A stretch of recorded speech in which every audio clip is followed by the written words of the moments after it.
So how many of you guys that are sitting here would love to have juicy, hot sex? Not just the first night, but through a whole relationship that you create. Yes? Clarification. Clarification, great. The first night?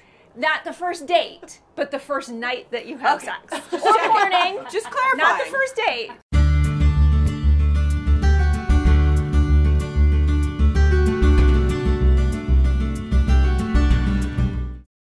Hi, I'm Joanna Shakti, the Soul Love Mentor, and I am so excited to be spending time with you today, talking about chemistry, attraction, passion, talking about how that attraction really works, the masculine and feminine, and how they're attracted to each other, and if you don't understand them, how they actually repel each other. And as part of that, we're gonna talk about your belief systems, and we're gonna talk about how you either set the stage for love or you push love away. I'm having a lot of thoughts about what you said earlier with respect to your belief systems. Yeah.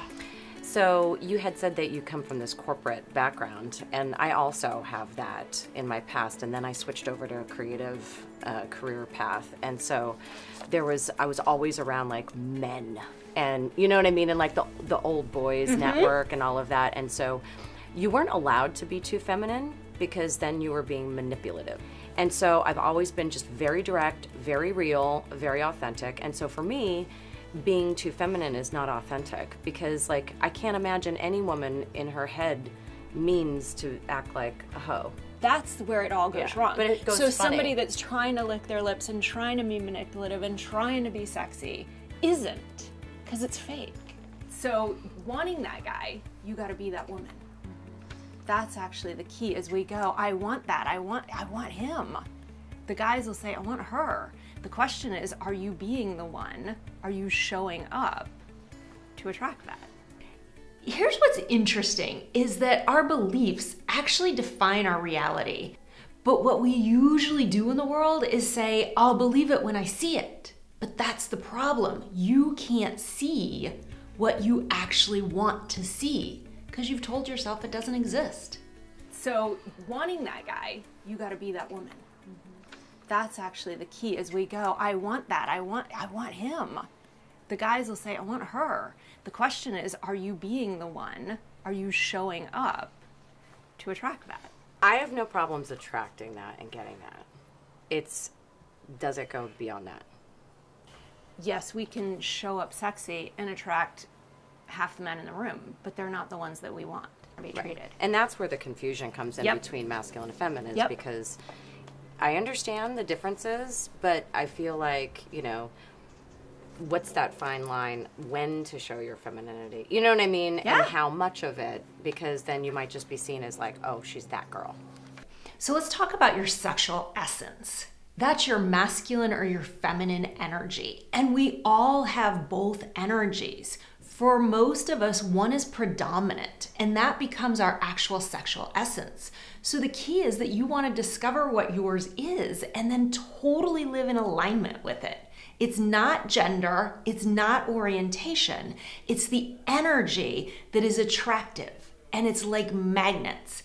The two opposite sides, the masculine and the feminine, the positive, the negative, come together and they stick, and it takes some energy to pull them apart. But if we flip one, what do? They repel quickly. And this is part of our problem when it comes to attraction. I was usually the aggressor in most of my past relationships. You know, I usually was the one that made the first move and things like that.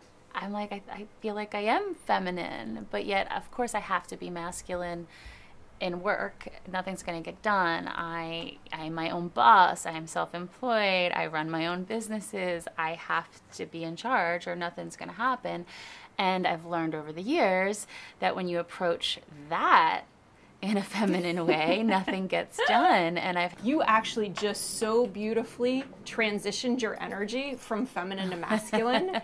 Like it was a perfect literal example of like, yeah, I'm soft and I'm girly and I love to have a man wrap me up, and then I can get really direct and get things done and be in charge in business. And so you actually have the total energy in your body. Now it's about being conscious and intentional about how you shift them. Yeah. A lot of women are strong and powerful, which is awesome. But here's the problem. Then they want to be courted. They want men to protect them and be their hero. And yes, sometimes that's a push-pull. I want it, but I shouldn't want it. And the truth is, this again goes back to your sexual essence and living true to it, because feminine is not weak. It is not lazy. It is not passive. It is not helpless. It is powerful. It's magnetic. It's like moths to a flame. There's our judgments about and our belief systems about women. There's also our judgments and belief systems about men. What we walk around and say is, I'll believe it when I see it. But what we see in the world matches our belief system. So if that's the belief system that you might hold about men, I guarantee you those are the men that are walking in your life. Yeah. If I'm one-on-one with a guy, though, like on a date, I get girly. Then especially if I'm attracted to him, then I start getting like shy and, you know, giggly and stupid. So there's a belief system, shy and giggly and stupid. Yeah. That somehow being feminine is stupid. Is bad. Yeah. Yeah. Why do you want sex with somebody that maybe... Because it's better than no chance. Okay. But, okay, so now, but that's the thing. Okay, I so know. actually, take that off the table. Yeah. Take any man off the table for right now. Yeah. And come back to you. And how you're being with you every day, from the moment you wake up to the moment you go to sleep. How are you being with you that treats you how you want him to treat you? A man will, you set the stage for how a man treats you, like the feminine goddess that you are. With the feminine, if you want to be courted, then you actually have to invite, magnetize, actually be open and receptive to receive the courting, to receive and experience the chivalry and the contributions that the masculine wants to make to you. Masculine energy goes straight up and down, and it's like a pillar. It's like walking erect. But so when we get into like working with standing in what's our presence, inviting a masculine man to bring his chest up more, and the shoulders inherently come back. But with a feminine, it's not collapsing in, but it's softening. Oh, okay. Like the feminine energy is actually receptive. And so part of the feminine is that there's a softness that runs through here, and it's almost concave. But one of the things is that it's penetrating, and it's forward moving, and it meets the feminine that is actually receptive. So finish this sentence. Men are. Knowing what I've attracted, I know there's been this track running in my head that says men are undependable, they're not trustworthy, they cheat, they lie. Those words are all coming up, and I'm resonating with them because that's what I've attracted. Yes. But on the other hand, my father and my two brothers are dependable. They are strong, they are generous, they are caring, they are loving. They are, all three of them are amazing fathers, amazing husbands. So right in my personal world, I have three amazing examples of what a good man looks like. Yeah. And so for you, it's about bringing those two, making peace with this experience that you've had, so that you don't have to recreate it, and there's something that's had you create that in the past. And bring that teenage you right there. What does she need to hear?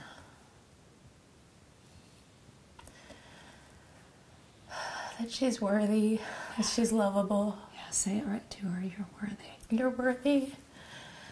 You're lovable. You don't have to dim your light. Yeah. It's okay to be smart. and pretty and sexy and all of those things. Tell her you give her permission. I give you permission to be sexy and smart and pretty and kind and all of those things. They're not exclusive. What does she say back as you say those words? Okay. I'll try. Okay. What would she need to not just try, but know? Ask her, what would you need? What do you need to know? To be certain.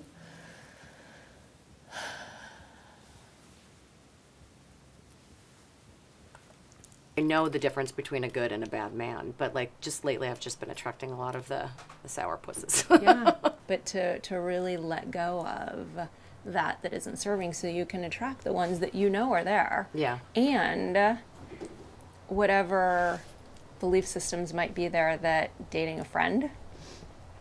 Oh yeah, I have a Isn't- major like, Yeah. no, not doing that, not Yeah. going there, because like there are several guys that I'm just like, I could totally be myself with them, and they know me so well. They know me so well, but it's almost like it's gotten to that point now where it's like I feel like they're like my brother. And it's funny though, the thing that you said that I just want to bring your awareness back to is that you said, I'm myself. Oh, totally. With them. Yeah, they know me in and out. that is actually the most attractive thing you could be. And who wants to be in a relationship for the rest of our lives where we can't be ourselves? But that's why they're only your friends. You want the friend and the lover. Yeah. And so how do you allow those two things to come together? Yeah. Because I'm very strong, so I come off more masculine in a lot of ways. And so, but I am also very, very sensitive and very feminine in a lot of ways. Oh But my like God. most men don't see that until they really get to know me. And that's part of the problem. If you want to be courted, you can't have it both ways. You have to step out of control and open up and wait so that he can come to you. So how you finish the sentence, men are, is what you actually believe, whether you're conscious of it or not. And I'm sure that it's how men are showing up in your life. To relate to men as who they truly are instead of all the stories you made up about who you think they are or who you thought they should be, and you live in that commitment, then to go backwards is like, What some people will refer to as our cellular memory. And it's that the biology of our belief systems. And so we don't actually choose it. And what's cool is when we can get real with it and let it go, you will never see men ever in the same way again. Being you, being authentic, is how you will be the most attractive and the most lovable.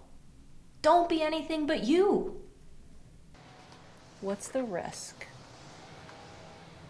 of being feminine? Not being taken seriously. What have you been believing about men? And not only what have you been believing about men, But what do I are you believe believing about the bimbos? Exactly, the Yeah, bimbos. yeah. The And then I women just who became show one. up that way. Exactly. So you walked into your judgment. Bimbo land. You walked into your biggest place of judgment. What a powerful place for healing and transformation. Wow. What's the intention behind the quality that you're embodying? Is it going to have a positive impact or a negative impact? What would you have to risk feeling or facing? Looking at it in that framework, I can absolutely let him do something for me because I know that he wants to please me. And so then that would make me feel more feminine as well. So it would be a win-win. But here's the thing. You did it for him. And not for you. If you let him do something for you, if you said, yeah, I could use your help, what would that feel like? Like I'm a little girl. Thank you. So stay with that. I don't like it. Yeah, I got it. Tell me about the judgment that's there, but in the emotion. I don't want to cry. This is the gateway. She wants to be loved. She wants to be nurtured. She wants to be paid attention to. She wants to, yeah. Feel her right now. Yeah. Let her be here. Yeah. So here's the thing. the emotion that we run from is the one that traps us. And we can never get to what we want if we keep running from that feeling. I will lose myself. We touched on this yesterday, but not wanting to be mired in it. All the times that you've tried to make it go away and wish it out and sex it out. I don't even know what it is, Yeah, to be frank. Yeah. You know what I mean? I'm like, what is this? Yeah. So I just feel like all humans walk around with stuff and it's normal. It's not natural to be perfectly happy all the time. Nobody is perfectly happy all the time. Totally. So, like, to try to achieve that is just ridiculous. I think we all walk around with pain. Have That's fun. where it gets. That's where it actually gets us into trouble, because we end up doing whatever it is we can, desperately trying to avoid what we don't want to feel. But we spend our life in the jail of trying to control that feeling so it doesn't show up. There's so much confusion about masculine and feminine and sexual energy and connection and chemistry and that neutralizing of energy. And it's so important that you come back and be you authentically. No more stories about the feminine being weak or the masculine being too assertive. It's the truth that the two attract. And that's what makes the chemistry and attraction last. So think back to a time in your life, and you guys can all do this, where you got hurt and it's not complete. Those most painful memories that we haven't fully dealt with are driving everything that happens right now. But the ones where we walk away and we don't deal with it and we stick it under the rug, now that barrier, that wall, all that unspoken stuff is still sitting in the body, and it has to do with men years ago. And we're trying to protect ourselves from having that experience again, and I can't be available here, and the trigger comes back. If you're continually putting people in the friend zone, then that's something for you to pay attention to. It's not about them. How are you neutralizing that sexual chemistry?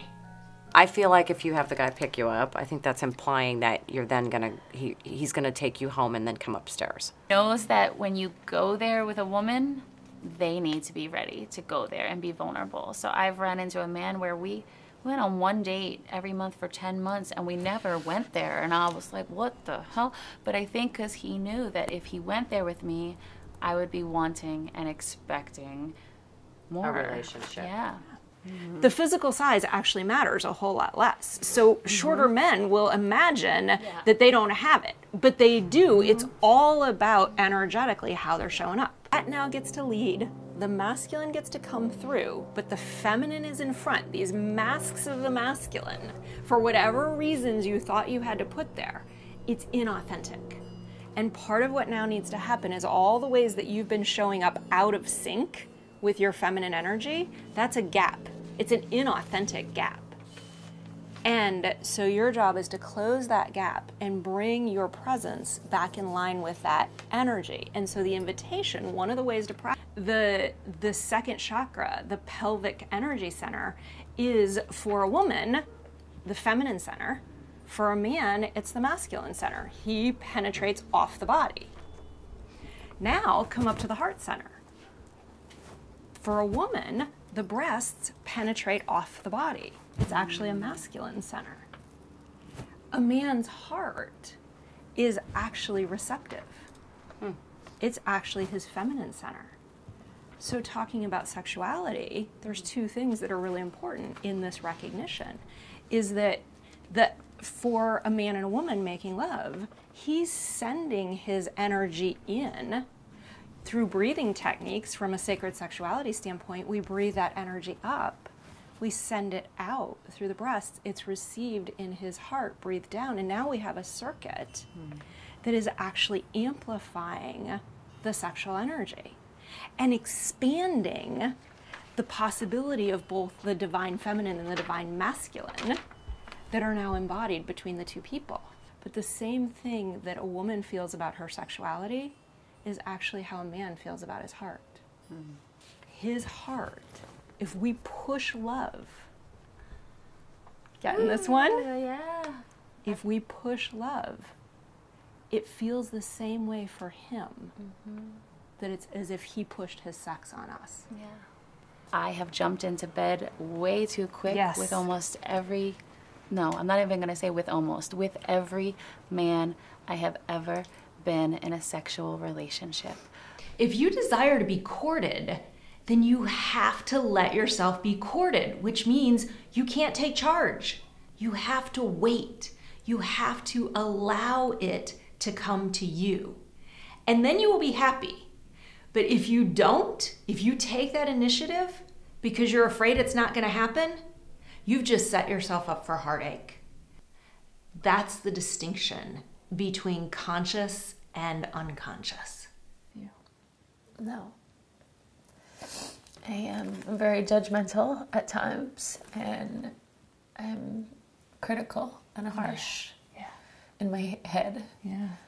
And it's funny, as I was starting this process in this program, one of my best girlfriends really said it to me, and she was like, Leah, she's like, it sounds like you're just getting down on yourself. She's like, and then she just starts listing all of my accomplishments and everything that I've done. She's like, Leah, you've done this and that, and you are this, and you are this, and you are, and she's like, so I really think you need.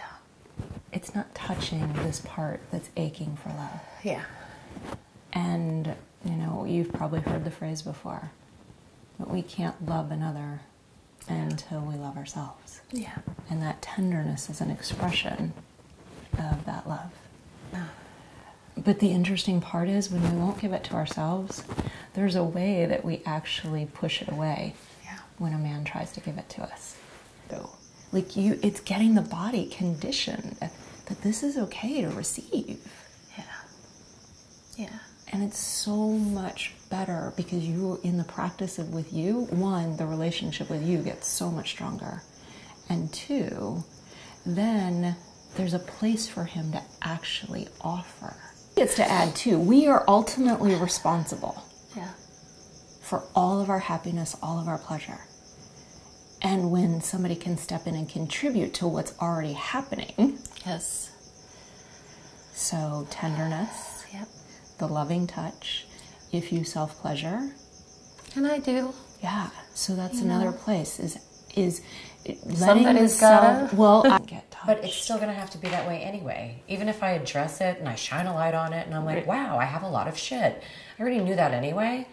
And so like shining a light on it, like how is that going to solve the problem? Like it just makes me hyper aware of it. And then I'm even more sensitive about it. You know what I mean? Like if I have a general awareness of it and then somebody pushes that button, then I know I need to just like chill out and walk away and then deal with it on my own. But like, I don't know what it's going to do for me to like completely lose my shit and like let it all out. Like, you know what I mean? Like, I don't know. I don't know how that's going to help me. I got it. The piece that comes to mind, I go back and I'm like, why do you want me to feel lonely? I don't want to feel lonely. That sucks. You really want me to embrace this idea that I could look stupid? I told you guys the story of 3rd grade and getting so humiliated. Like, you really want me to go there? Why would I ever want to feel humiliated? Is that right? Yeah. Okay. So totally got it. The thing was, because that feeling was such a risk, it was so painful, I hated it so much, I orchestrated my life so that I maximized the chance that I'd never have to feel it. I don't even know what the fuck I'm crying about right now. Like, I have no idea. Yeah. I'm just like... Is it so for right hormonal, now? I guess. Just I don't know. Whatever. Go on. No, What were you you're gonna say? fine. I don't even know what I was going to say. that you want him to be the rock, so that you can be So I can all be allowed that you to be are. chaotic. So that you're yes. Okay, got it. I grew up in a very tense environment, constant tension. So as a young kid, how do you manage that, right? So there's nothing I can change about that. There's nothing I can change about the crap, right? Nope. And I do not forgive any of them because they're all fucked up people. And I have no idea why my soul chose this family.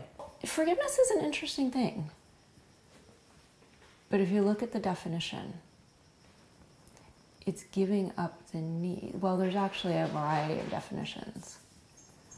One that works really well for me is giving up the need to suffer.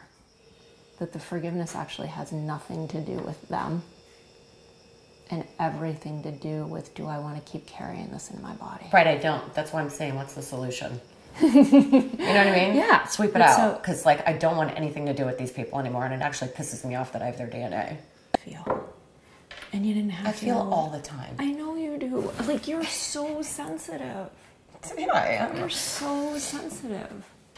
And yet it's as if it runs your life, trying to manage it, trying to manage doesn't. that sensitivity. No, it doesn't. Okay, get all you want. I don't know if there is anyone out there who will ever get me. Besides, like, there have been, like, very, very few people. Very few. We have this zone where we have a lower limit, kind of like a pain threshold, but we also have an upper limit to where we're outside of our comfort zone and it's just too happy, it's too pleasurable, we just can't stand it. So we're always seeking to stay within our comfort zone. It's human nature. However, what I've discovered is that you cannot be happy and successful staying within your comfort zone all the time.